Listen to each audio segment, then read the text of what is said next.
Everyone's excited by AI. Some folks are buying AI, but hardly anyone's getting frontline workers to use it.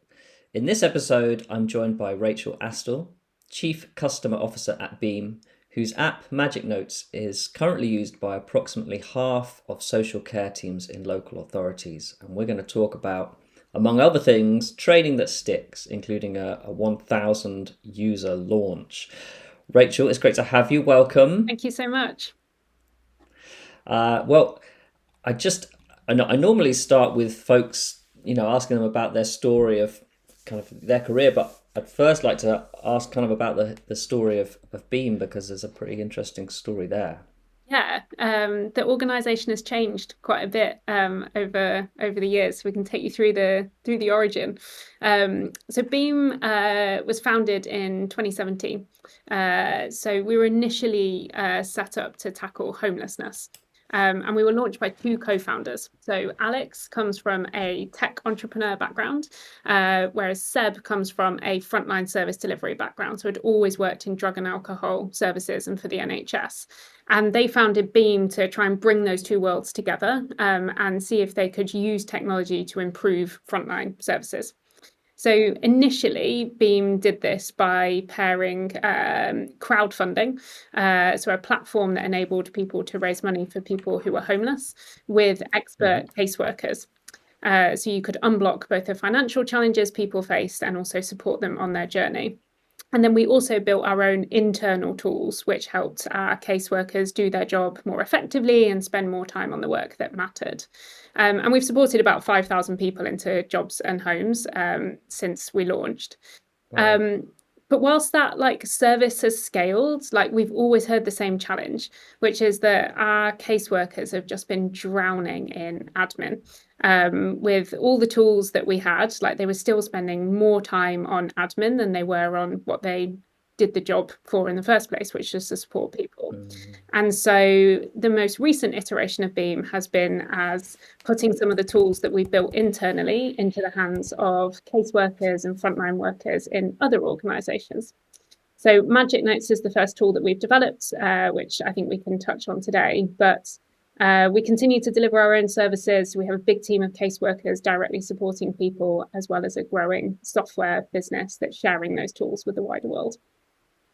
Yeah, I mean, it seems like a real. It's definitely something I see with kind of companies that are doing well with producing tech is they always seem to have this really strong link with service provider. They might, in some cases they started out like you kind of owning a care provider or something like that, and then started developing the tech, and so they've always kind of got such a strong link rather than it being something, I don't know, like a tick box exercise, I suppose, is the Yeah, and I think you can cliche. see it in the organization's DNA as a result, Mm, because we're not just a software company. We're also not just a software company with some ex-frontline workers on the team.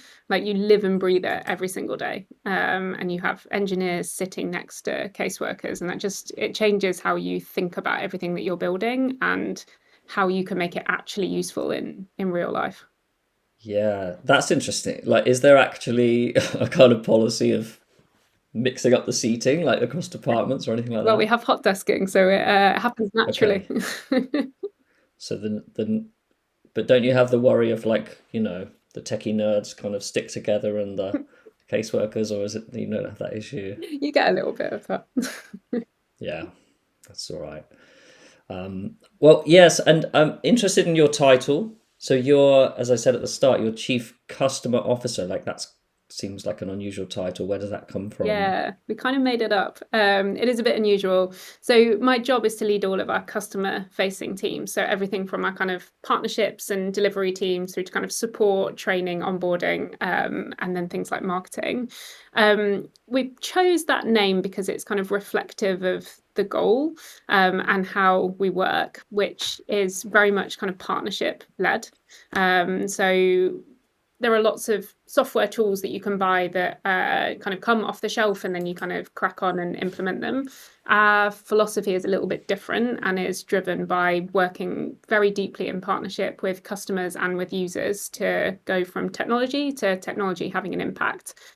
which I think is uniquely challenging in the kind of frontline space. So we came up with the chief customer title to reflect that in the role description, really, that the job isn't about sales or about support or about account management alone. It's about reflecting the needs of the customer and the user within the organization. Mm. There's some really good like examples of that approach, like because what you're sort of touching on is not, it's not siloing different Yeah. departments. Like even an example like is it Oatly? I think it's Oatly, like the oat milk company, but they've got that kind of amazing approach of really putting the customer at the center, and having that, I guess, just trying not to be sort of tied to a certain kind of aspect of the customer journey, but just trying to. And I think you can really see it working because every organization has to face trade-offs in the decisions and what you're Mm, prioritizing at any one point. But if you put those trade-offs in one person's head, then you generally make better decisions for your customer because that person isn't just optimizing for one thing. So yeah, it's how we kind of structure pretty much everything at Beam with kind of like quite mixed cross-functional teams that are just thinking about one customer group. yeah. Let's get into the product a little bit. So yeah, tell me. I guess just first of all, just give folks an idea, like what is Magic Notes and what's it designed to solve. Yeah, so Magic Notes, put simply, is an AI tool that can turn a conversation into high quality notes. So the way it works is you record a conversation, could be on your phone or on your laptop, and then when you're finished, Magic Notes will turn that into the format that you need. And that's, I guess, where a lot of the kind of pun intended kind of magic comes from, is that we do a lot of kind of customization up front for organizations and teams so that you get exactly the type of output that you want. So they're not generic summaries. It could be a care act assessment, it could be an occupational therapy assessment, it could be a case note. But the key thing that we make sure we get right is that you get a really high quality draft in the format that you need. Then the frontline worker will check through those notes and make any edits that they need to. They might need to pull in more detail, they might need to correct some spellings. And once they're happy, they'll then copy that into their case management system. The problem it solves, I guess, is that care providers and care workers probably spend more hours documenting the care that they're delivering than actually delivering it. And I think a lot of organizations honestly just accept that as normal. That has been how Mm, it has been for so long that it's almost seen as just part of the industry. But we don't believe it has to be that way. And I think AI and kind of modern technology has kind of unlocked an ability to really tackle that. And what we've seen is that by automating that bit of the workflow, you can save huge amounts of time. So we've done more than 50 evaluations now for like implementations with local authorities, and they found on average 8 hours a week per worker is saved, which is an unbelievable amount of time saving. yeah. But I think for us, in many ways, what's more exciting is like the wider impact that it has. Because by putting a phone down and letting the phone do the record keeping, you can actually focus on the person in front of you. So we speak to so many social workers who talk about having a conversation like you and I are having right now, but you are having to think, well, I've got to write this thing up later and I can't miss a single detail. So you're scribbling and you're listening, but you're also making notes. And that Yeah. puts a blocker in the way of actually actively listening to somebody. So what you see is that they save time, but they also increase the quality of connection and therefore the quality of care. And then the notes are actually more accurate because you have a higher quality conversation and then you can go back and check all the details. So we started out focused on the efficiency side, but the wider impact has been, in many ways, much more exciting. Yeah. What's some of the feedback you've had from people using it? I mean, it's one of the highlights of my job, honestly, is being able to see feedback from users come in. Um, it kind of comes in buckets, I suppose. Like the word game changer is used constantly by people. And I think it does have that kind of like wow factor for people where it is such a drain on people's time. And when you start using something that's designed specifically for your workflows, the impact of it can be really instant. In quite a different way to, there are many tools, right, available for kind of translating conversation into summaries. But very few of them can pull through the level of detail and specific wording and in the structure that you need for something like care work. So it's often like a bit of a wow moment, and people talk about it being a bit of a game changer. And then you start getting into the personal side, and yeah, we hear people talking about how much it has enabled them to get back to what they love is like a really common phrase that we hear. People talking about how they have kind of remembered what they came into the job to do, Right. and having a greater impact on the people that they're working with. Um, I think one angle on it that has also come through really strongly is people, particularly people who might have dyslexia or other challenges, kind of like writing up notes, maybe disabilities, neurodiversity, have really found it helpful for taking all the stress out of like the admin side of the job. And I've spoken to social workers before who have been thinking about quitting because they're just like, I can't do this side of the job. It's too stressful. It's not something I'm very good at, and then have started using magic notes and been like, ah, I can now do the bit and I am good at doing this. It's just I faced Yeah, a blocker there. that's amazing. Like if you think about, yeah, if I think of all the people I know who do that job, and exactly like how many of them are into admin, a very small proportion, let alone folks that are even not accounting folks who are like dyslexic or dyspraxic and have that are going to have, it's going to be even, yeah, just a huge impact for them. But it's a really lovely use case, and it's just so it's kind of I don't know, just gives me warm feelings, because that there's often, I'm sure there are downsides even to your tool, but it just seems like, oh, it's just so good to hear so many positives. And yeah, when there's kind of lots of questions at the moment around AI. Okay, and then I'm just interested in the point around, you're saying like obviously there's tons of note taking apps out there, and you were kind of saying at the start that you'll kind of tailor it to that particular type of care and even to that organization. Like, how does that process actually work? Yeah. So we've built Magic Notes, I guess, as a platform technically to be very flexible. So the core of it is kind of the same for everybody. It's built with frontline work in mind. So that means things like it works fully offline, it handles background noise, can handle different accents, meandering conversations, supports 100 languages, like all of those kind of things that I think are applicable for everybody.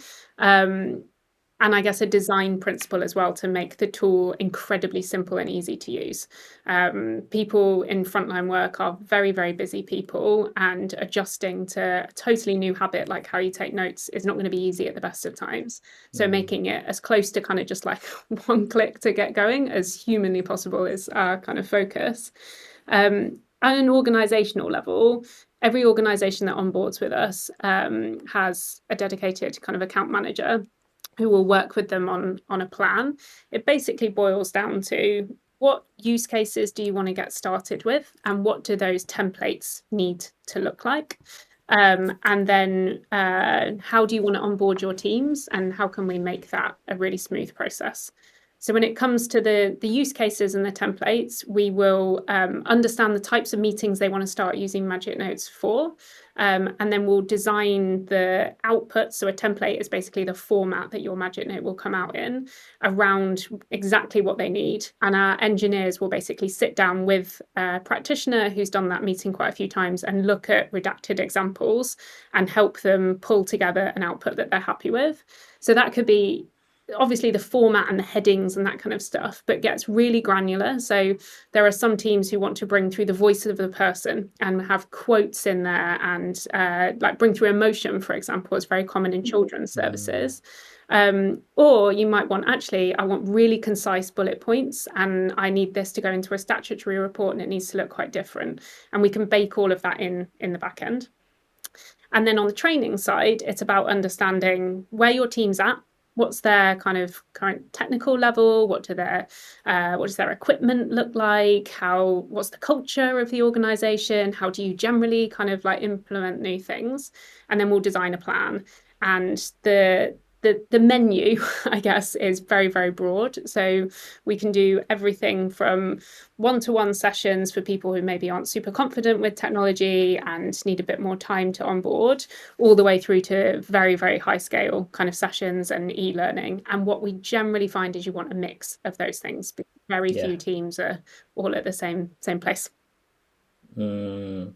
I want to go into. We're going to really go into that the training and adoption stuff in a sec. I do just want to like flag one little point, I suppose, but because which is around particularly like the security of the tool, and I can imagine there'd be a part like quite a simplistic mindset. Would be like, well, I could just kind of do this myself if I just record it.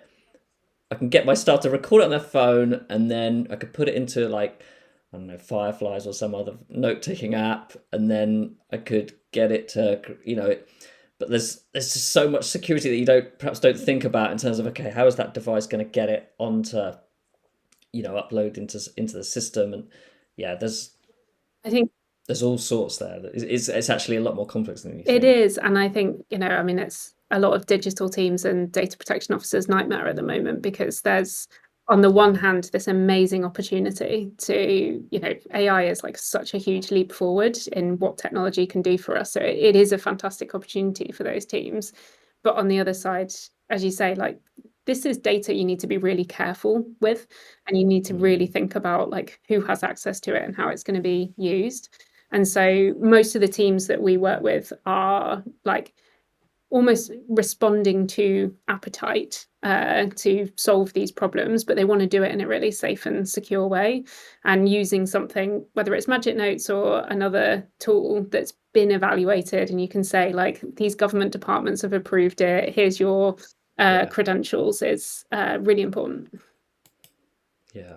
Okay, let's go a bit more into the training then. So, uh, how do we want to do it? I guess like first off, like how do you build some trust with a team? Like you say, people are not particularly techie, or they've been doing this job for a long time and they're not perhaps that keen on learning a new thing. Like how do you approach it? Yeah.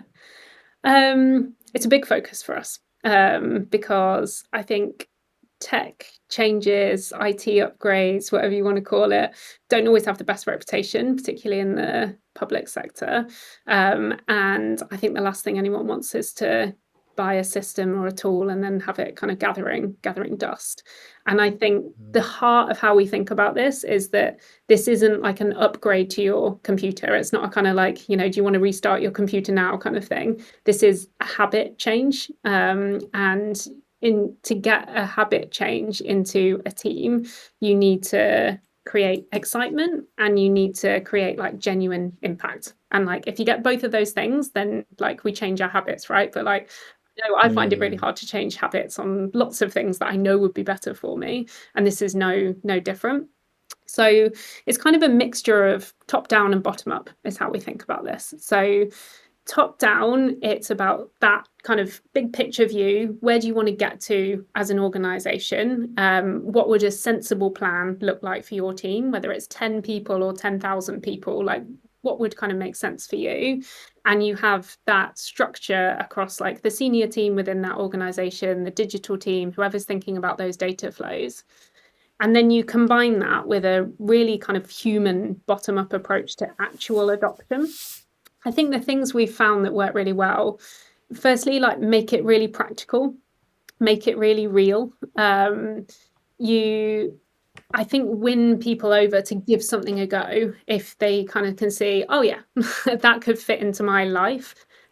So we always start by just like a live demo of the tool. So like ideally you get some volunteers, you do like something very real and you see the output live and then you start playing around with it.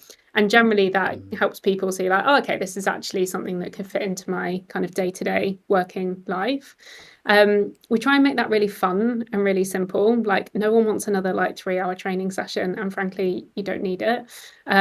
So we try and bring it to life as much as possible. One of the more fun aspects of the job is doing role plays with people who really get into it. You get some pure amateur dramatics kind of and then you kind of combine that like initial excitement with making it super, super scalable with how it then goes into the team. So for bigger organizations, that can look like kind of train the trainer programs, e-learning, and kind of like more kind of structured comms. For smaller teams, often that's about just picking 1 or 2 use cases for people to get in the habit of using it. And then what we generally find is it just like grows from there pretty organically. It might be like, we're going to start using Magic Notes for care assessments. Everyone, like, get in the habit of using it for care assessments. Very quickly, people will be like, we could use this for supervisions. I could use this for case notes. And then it just like goes and goes. And then I guess the last bit is that it's not a, Is there much? Sorry to interrupt, but like, is there much like adaptation that needs to happen then? Will they then go back to you and say, "Oh, can you give me the supervision version?" yeah, so we Okay. anyone can just like add unlimited templates. So you basically raise a request in the product if you're an Right. admin. So we kind of give the organization the kind of control over that, and then we'll make their version of a supervision template and you're away. Usually takes a few days. So yeah, it's fun seeing the number kind of really rapid. Yeah. Yeah. Um, Oh. and then, yeah, the last point actually that I wanted to mention is just like keeping it very accessible and very human. So I think a lot of organizations maybe fall into the trap of saying we're going to have this implementation period and then we're into BAU. Whereas, yes, there is a more intensive period to get you going, but I think for something like a habit change of this scale, it there's no kind of like fixed end date, and you can't say like after 4 weeks we're done and off to you and we're washing our hands of this. So we have a like very hands-on support team. Anyone can book a one-to-one training session whenever they want, and we're very proactive in that kind of area. And I think that means that people, no matter how long it takes them to kind of build that habit, and if they've got questions and if they want to understand how things work, it's very easy for them to do that. Yeah.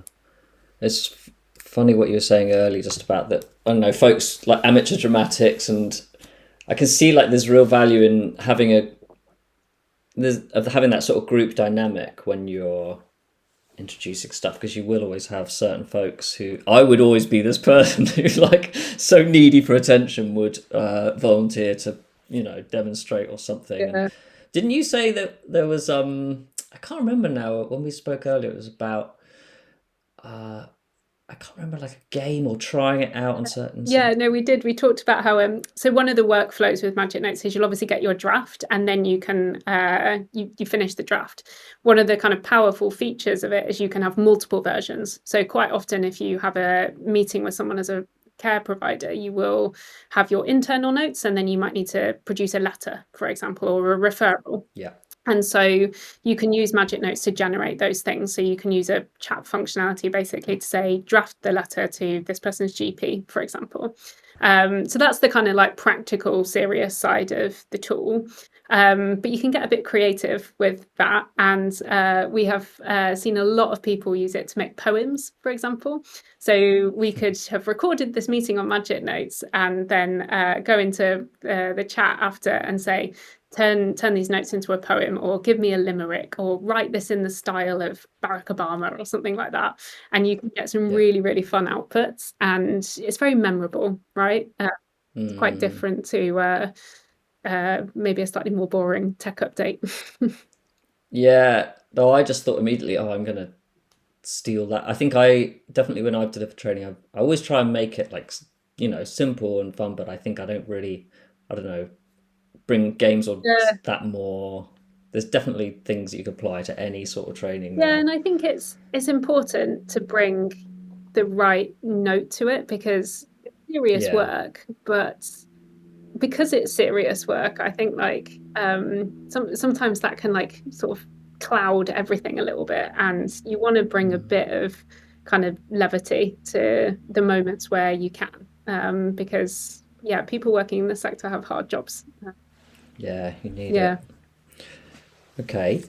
Um, so I guess there's I guess one question, because I was saying, there must be some downside to this, and not I guess not to I guess I'm just curious around like the privacy question, and how do you how does consent work, in the sense that I don't know exactly where the information that you're taking could end up going, or what that could end up informing. Like, how yeah. do you think about that? The way we think about it, I guess, philosophically, is that Magic Notes is like a notebook for the worker. So the notes go into Magic Notes, but then they are copied into the case management system, and that's where they live permanently. And they are hard deleted out of Magic Notes. So the recording and the transcript and any initial drafts are deleted. Every organization sets their own retention period, so it does vary, but the average is about 30 days.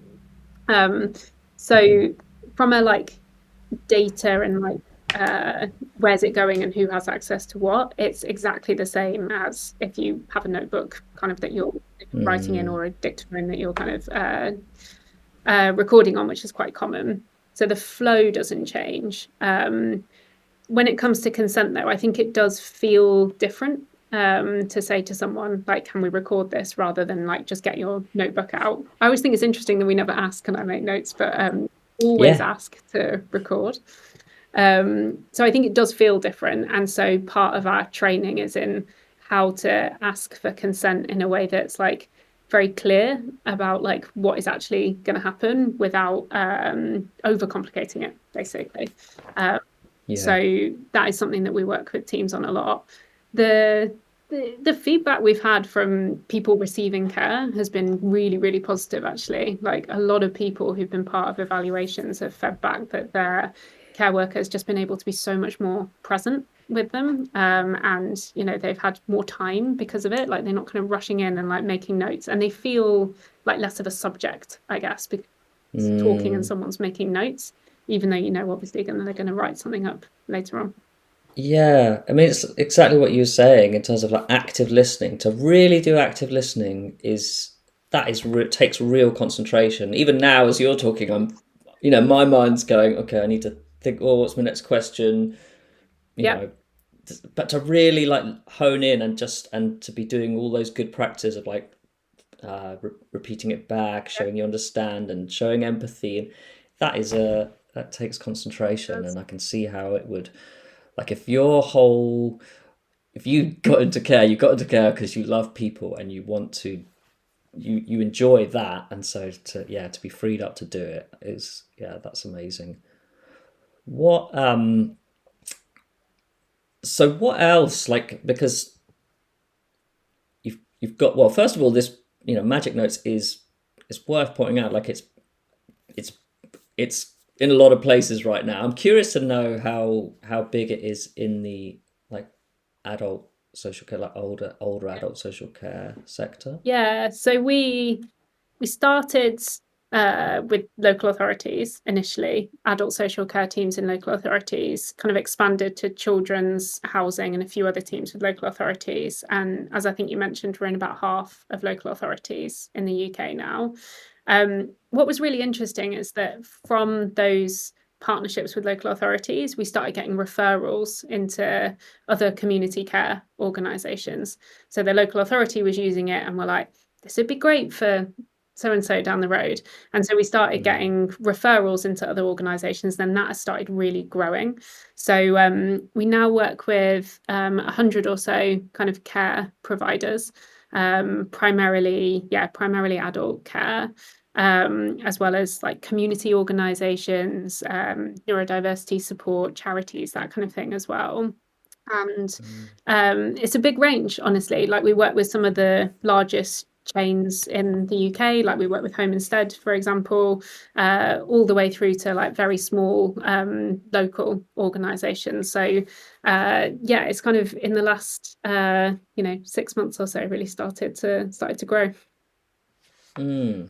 Have you Yeah, that's really interesting. It's only just occurred to me as we're talking. I'll probably end up having to take this out, but it's only just occurred to me because my wife's a clinical Oh yeah. psychologist, and she'll often say like, "Oh, I can't, yeah, I can't record and use that sort of thing because GDPR." Some people just say GDPR without really understanding what it means or yeah, thinking that much, but yeah. So it's only just occurred to, and I just wonder about that.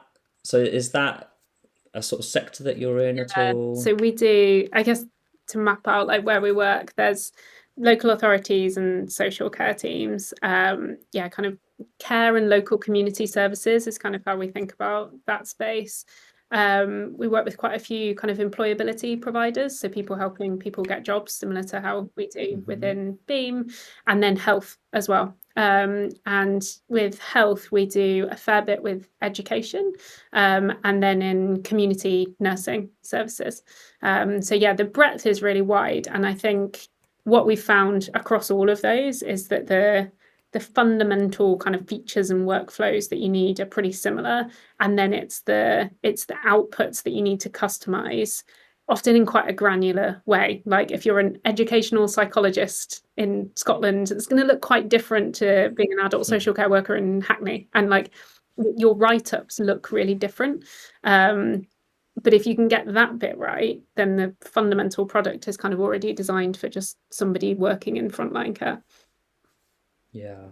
And where might you go next in terms of like developing products? Yeah, we're often asked about this, and our Yeah. customers are giving us all the ideas, which is brilliant. Yeah. So we're working at the moment on something we call innovation labs, which is where we have honed in on a couple of problem spaces, and brought together kind of cross-functional teams, I suppose, of partners that we work with across local authorities, private sector care, charities, to help develop solutions to those problems. We're working on 3 products at the moment that I think will be live relatively soon. So the first is around live translation and how you can increase access to care and also reduce the really, really high costs associated with translation today, by embedding live translation into tools like Magic Notes. So we have a kind of working version of that our internal casework teams are using at the moment, and we're starting to test. Um, the second piece is around improving kind of efficiency in triage and at kind of like the front door of an organization. So that looks different in different settings again. So we're taking this kind of, you have a platform, then you customize it approach there too. So in a local authority, you might need to work out whether someone is calling about the bins or whether they're calling about like adult social care and kind of prioritize accordingly. In a Mm. care organisation, you actually have an interesting mix of people calling for potentially a resident if it's a care home to check in on someone. It could be to have an assessment or a referral, but often also just jobs and wanting to talk about recruitment. And so the tool we have there in testing with a care organisation and a couple of local authorities as well does AI enabled kind of voice kind of back and forth that then helps you triage to the right teams and give information. And then the last piece is around kind of reports and pulling together kind of single views of a person. And this is something that is a little bit further advanced. So we have a tool already embedded within Magic Notes that enables you to build things like EHCPs and DOLs, and not to throw too many acronyms at you, but these are statutory reports that people have to build in social care services all the time, where you will often have loads of inputs. So it could be a conversation like this, could also be some scribbled notes from somebody, maybe a GP. It could be like a written document, emails, all sorts of different things. And you need to get all of those things together and then pull out kind of a timeline and a summary of what's happened and then do analysis on top. And what we found is that the simple job of pulling that together can take tens of hours. Really common use cases, Form Fs in fostering, for example, they can take upwards of 60 hours just to pull together the information before you get onto the professional analysis. So the product we have there, which is in testing at the moment, basically automates that bit so that you can get on with the analysis. That's amazing. So, in terms of like the scribbled notes, so they literally would you just take a Yeah, photo of right? Okay, yeah, and then it's pulling that all. Uh, yeah. yeah, Okay. I've got.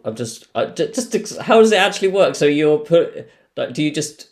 So I guess you just have all these files and you just pull it into yeah. the. And Okay. again, the power is in how you transform those inputs into the output that you need. And we can link that Yeah. with what you want the output to be. So for a lot of these forms that you need to produce, there's legislation underpinning what you actually need to develop. And so you can cross-reference, these were your inputs, this is your output, and this is what we would like to see. And you can say, actually, you didn't have an input that you need. Maybe you need a referral from another service, for example, that was missing. Or it might be that in the output, this section doesn't feel quite right. And that's very powerful because it then means the professional can spend their time on those bits and getting the information they need rather than just working out whether they have the information in the first place. Yeah. I mean, all three of those. We're talking about stuff that's.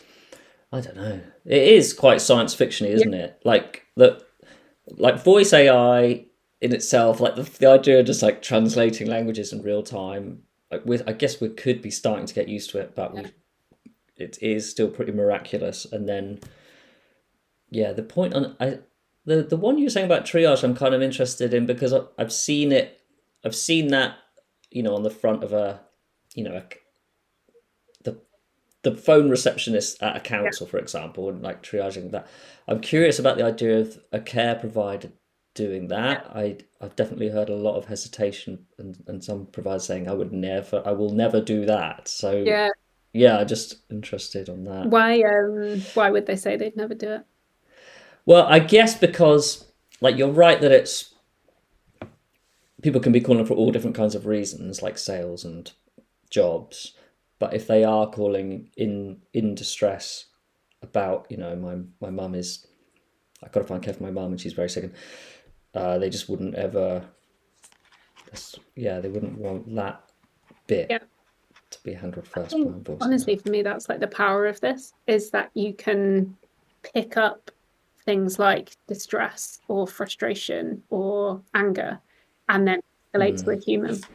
And that's what's really different, I think, to like we've all sat on those like customer support lines where it's like press what for this, press Yes, two for this. yes. I think what this kind of tool enables you to do is move away from that, which can be deeply frustrating for the most mundane things, let alone if you're dealing with something really traumatic. And actually just have some like the voice could literally be like, tell me why you're calling today. And then someone could talk and it could pick up, this needs to go to a human. And then because you're only escalating those cases that actually need to go to a human, they actually get there rather than being stuck in a queue behind someone who, yeah, to take the local authority example, is just ordering a new recycling bin. So like that's what's interesting to Yeah, me is you could get I support. guess. Sorry, I'm interrupting, but I guess my hesitation still though is because you want to say it needs to say I'm an Yeah. AI, and then the minute you do that, someone's like, oh, whereas they would accept getting an automated for press one for da da da.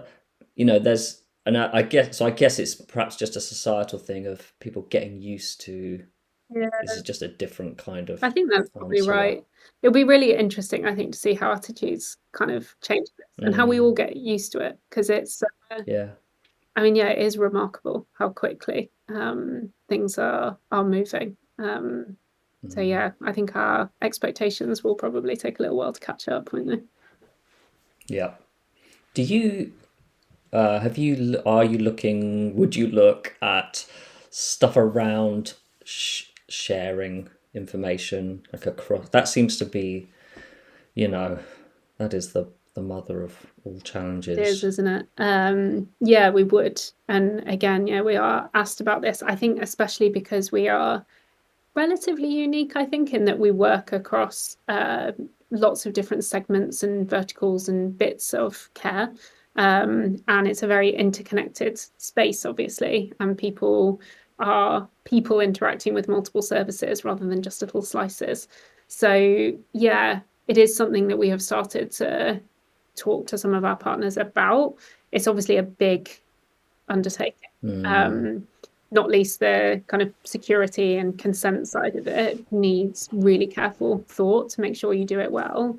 But I think everybody interacting with care services gets frustrated about having to repeat your story multiple times, lack of information flow, like even just care provider, local authority, people often have to do two care assessments even with the same one. So yeah. yeah, I think there's a big opportunity there if you can get the flows of it right. Mm. What about you? Like, just your, I guess from you personally, like your personal kind of ambitions. I know you've got an interesting career trajectory of you were like charity and then fintech and then here. Yeah. Like, what was your, I guess what links though all the roles you've taken, and then what are you personally kind of going for? Yeah. What links them? I I think I've always been drawn to kind of complex organizations that are trying to tackle big, complex challenges. So I guess in the charity sector, I've worked for places like trying to tackle homelessness, trying to tackle big diseases.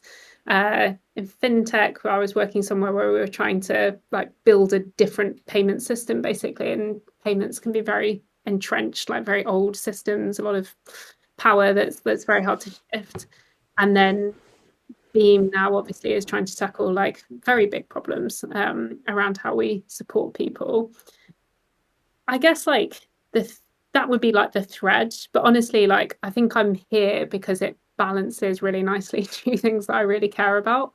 Like I really care personally about working somewhere mission driven. Mm. I like to feel like proud of where I'm working and what we're doing. But I think I also like really value tangible impact and being able to feel like what we are doing has on the ground real life. Like I'm a very pragmatic kind of person. And so I think when we've lost lights. When Oh, I worked in the charity sector, I got the mission, and then when I worked in fintech, I got the tangible, and this is a bit of both. I'm gonna yeah, move around a little bit. I got yeah. Oh, it looked yeah, it looked like you'd put on some sort of effect. there you go. There we go. Um, yeah, that's funny. That whole yeah. I also worked for a few years in charity, and yeah, it's funny the difference between the amazing mission and The reality. the reality Yeah, sometimes. it's just yeah. Whereas I think Beam like basically brings those two worlds together. So you kind of have like the mission that kind of drives everything that we're doing, but the philosophy of the company, and I guess just working for like a technology company, you're much more focused on tangible impact. How do we like do big stuff now rather than maybe try and think in slightly more incremental terms. So Yeah. So does it definitely feel it feels closer to a tech company than a charity? yeah, Yeah. yeah, it Yeah. feels like a startup. Is how it Yeah. feels. Okay. Nice. All right. Well, as usual, we've sort of gone over the place. I've probably missed various questions. Is there any points that I kind of, or any points that you'd like to kind of cover that we haven't? Oh, can we cover the recruitment and retention one? Oh yeah, yeah, yeah, It's quite interesting. yeah. Good shout. Yeah. Yeah. I almost want to like stick that in the right point, really. But um, yeah, I guess so.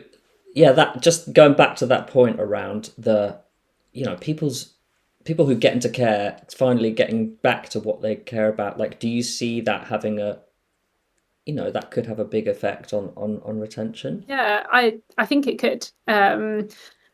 It is that point of like no one goes into this job to do admin and paperwork, but it's kind of like the sad reality. That's what a lot of the job is. And it also leads to a lot of people end up doing that work their evenings and their weekends, and it really like adds to Mm. the strain of the job. So we do think it will have a big impact on retention. We hear it from our users a lot. I was reading an evaluation just yesterday where somebody said I was on the verge of quitting. And I just had enough. I just thought I can't keep doing this. And then when we introduced Magic Notes to the organization, they kind of refound their love and they're staying. And I think there are countless stories like that of people who it gives them back the energy to do their job. And in a sector with huge kind of vacancies and retention problems, I think that will be one of the long-term impacts. Yeah, it'd be great to see some numbers over Mm. time, which I'm sure you will get. Yeah, that's Yeah. the hope. All right. Well, it's really lovely to hear this use case, and like I say, it just does sort of give me back a bit of faith in where tech can take us, and one of those real great stories. So thank you so much. All right. Well, that's it for today. I'm David Mance, founder of. Oh God. See. The easy bit is like it's literally the bit to read. All I gotta do is read it. All right, that's it for today. I'm David Mance, founder of Frank Care Marketing, and I hope you join me again next time for AI in social care. Thanks, David.